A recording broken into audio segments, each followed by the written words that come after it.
আজকের শীর্ষ 10টি সংবাদ। আসসালামু আলাইকুম। করসেল বাংলাদেশের শীর্ষ 10 খবরে সবাইকে স্বাগতম।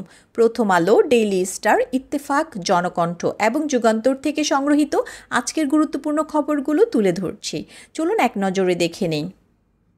শুরুতেই প্রথম আলো থেকে। আগামী অর্থ বছরের জন্য সরকার শিক্ষা ও স্বাস্থ্য খাতে বরাদ্দ বৃদ্ধি ঘোষণা করেছে।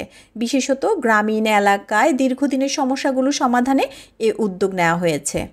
ডেইলি স্টারের প্রতিবেদন অনুযায়ী সরবরাহ শৃঙ্খলের সমস্যা এবং পরিবহন খরচ বৃদ্ধির কারণে এ মাসে খাদ্যদ্রব্যের দাম 10% বৃদ্ধি পেয়েছে।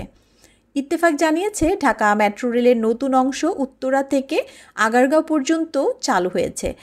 এতে প্রতিদিন হাজার হাজার যাত্রী আরও দ্রুত সময়ে গন্তব্যে পৌঁছতে পারবেন।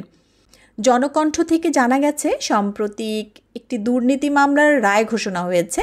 অভিযুক্ত কর্মকর্তার বিরুদ্ধে 5 বছরের কারাদণ্ডের নির্দেশ দিয়েছে আদালত।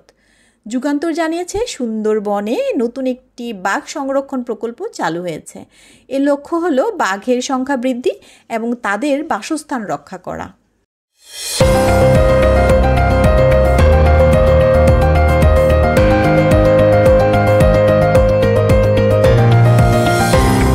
এই ছিল আজকের শীর্ষ 10টি খবর। করসেল বাংলাদেশের সাথে থাকার জন্য ধন্যবাদ।